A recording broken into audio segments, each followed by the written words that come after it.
सिद्धि रोकड़े, एक आईएएस अधिकारी की सफलता की कहानी। सिद्धि रोकड़े हमेशा से एक सपने देखने वाली लड़की थी। महाराष्ट्र के एक छोटे से कस्बे में जन्मी, उन्होंने अपने पिता को देखा, जो एक स्कूल शिक्षक थे और शिक्षा को अपना जीवन समर्पित कर चुके थे। उनकी मां एक गृहिणी थी, जिन्होंने उन्हें अनुशासन और धैर्य का महत्व सिखाया। बचपन से ही सिद्धि उन आईएएस अधिकारियों की कहानियों से प्रेरित थी जो समाज में बदलाव लाते थे। वह अक्सर खुद से कहती थी, एक दिन मैं भी उनमें से एक बनूंगी। संघर्ष और संकल्प। सिद्धि का सफर आसान नहीं था।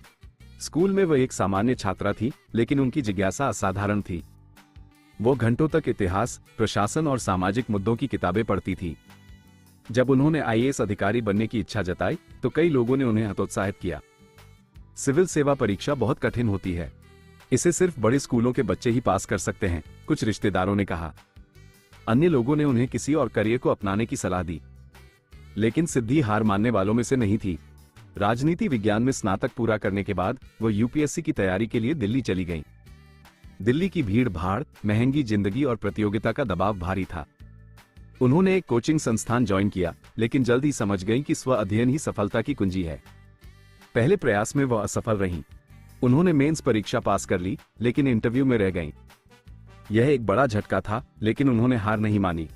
अपनी गलतियों का विश्लेषण किया, उत्तर लिखने की कला को निखारा और भी मेहनत की। दूसरे प्रयास में उन्होंने ऑल इंडिया रैंक एयर 34 हासिल की। उनका सपना पूरा हो गया। सिद्धि रोकड़े अब एक आईएएस अधिकारी बन चुकी थी। पहली नियुक्ति, हकीकत का सामना। सिद्धि की पहली पोस्टिंग महाराष्ट्र के एक सूखा प्रभावित जिले में एसडीएम के रूप में हुई। वहां की स्थिति बेहद दयनीय थी। किसान कर्ज में डूबे थे, बच्चे कुपोषण के शिकार थे और भ्रष्टाचार चरम पर था। एक दिन जब वह एक गांव का दौरा कर रही थी, तो एक किसान रमेश ने कहा, मैडम, हम हार चुके हैं। सरकार सिर्फ वादे करती है, मदद कभी नहीं आती। उनके शब्दों ने सिद्धि को झकझोर दिया। उन्होंने तुरंत एक जल संरक्षण परियोजना शुरू की, किसानों को सूखा प्रतिरोधी फसलें उगाने के लिए प्रोत्साहित किया और एनजीओ के साथ मिलकर वित्तीय सहायता दिलाने का काम किया। उनकी अथक मेहनत रंग लाई। जो गांव कभी बर्बादी की कगार पर था, वह अब सतत कृषि का मॉडल बन चुका था। साहस और संघर्ष। सिद्धि की असली परीक्षा तब हुई जब उन्होंने अवैध रेत खनन माफिया के खिलाफ मोर्चा खोला। यह माफिया पर्यावरण पहुंचा रहा था और राजनीतिक संरक्षण प्राप्त था। जब उन्होंने इनके खिलाफ कार्रवाई के आदेश दिए, तो उन्हें धमकियां मिलने लगी। कुछ लोगों ने कहा कि अगर वह अपनी जान की सलामती चाहती हैं, तो इस मामले से दूर रहें। लेकिन सिद्धि नहीं रुकी। उन्होंने पुलिस के साथ छापेमारी की, अवैध ट्रकों को जब्त किया और दोषियों के खिलाफ कानूनी कार्रवाई की। दबाव बहुत ज्यादा था, लेकिन वह अडिग रहीं। उनकी बहादुरी ने अन्य अधिकारियों को भी हिम्मत दी और अंततः यह अवैध धंधा बंद हो गया। उनकी निडरता की चर्चा मीडिया में भी हुई। उन्हें महाराष्ट्र की आयरन लेडी कहा जाने लगा। आम लोग उनके ईमानदार प्रशासन की सराहना करने लगे।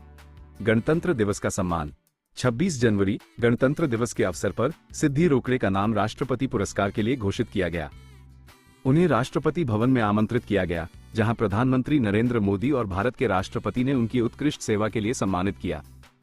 जब वो मंच पर खड़ी थी और राष्ट्रपति से पुरस्कार ले रही थी, तो उनके मन में उनका पूरा सफर घूम गया।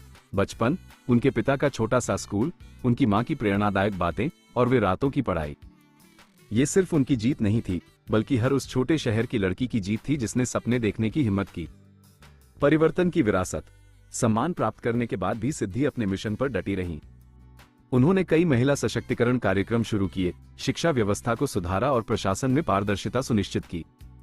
जब उनसे उनकी सफलता के बारे में पूछा गया, तो उन्होंने कहा, सफलता शक्ति प्राप्त करने में नहीं है, बल्कि लोगों का जीवन बेहतर बनाने में है। यही एक आईएएस अधिकारी का असली कर्तव्य है। उनकी कहानी लाखों लोगों के लिए प्रेरणा बन गई, ये साबित करते हुए कि ईमानदारी, मेहनत और दृढ़ निश्चय से कुछ भी संभव है।